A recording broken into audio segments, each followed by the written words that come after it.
Good evening, and thank you for joining us. Hannah and CJ here with your daily broadcast. Tonight you're in for a special treat. Tonight is Special Communist Night. We'll be talking about the communist issue of countries in Eastern Germany, specifically East Germany.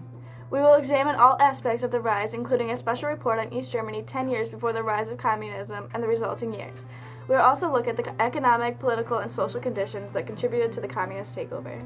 Now we have a special report with Zoe on the economic, political, and social conditions in East Germany 10 years before the communist takeover.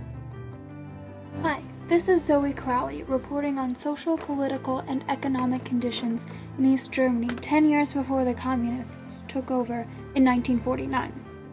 In 1939, Germany was getting back on its feet after being in a pitiful economic state caused by the aftermath of World War I. It was led by none other than Adolf Hitler. By this point, Hitler had been in power for 6 years and social views were very diverse. Hitler blamed the calamities of World War I on the Jews. This caused Germany on the whole to be quite anti-Semitic and even more nationalistic. Many Jews were forced to flee Germany at this time. In 1939, Hitler was attempting to improve foreign policy.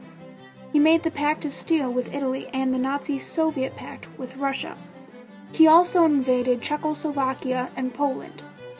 The invasion of Poland is generally accepted as the beginning of World War II. Throughout the war, Germany's economy was doing particularly well. Private industries that supported the German militia flourished.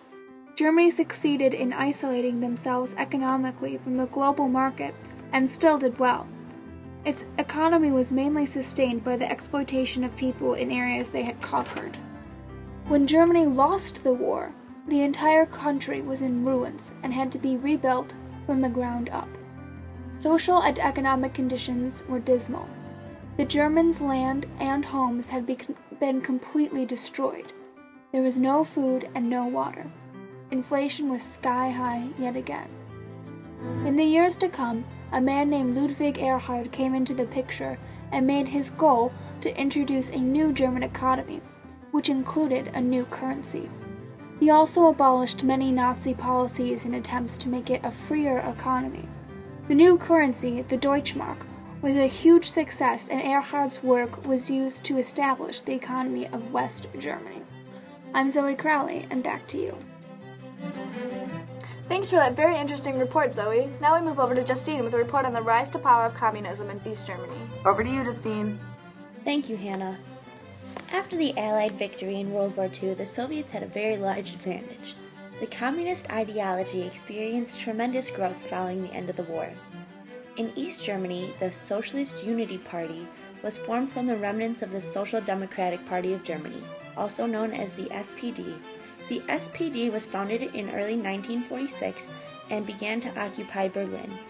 Leading up to the development of this party, the German communists began to purge the prominent leaders from the Social Democratic Party that was currently controlling Germany, making the remaining leaders predominantly communist.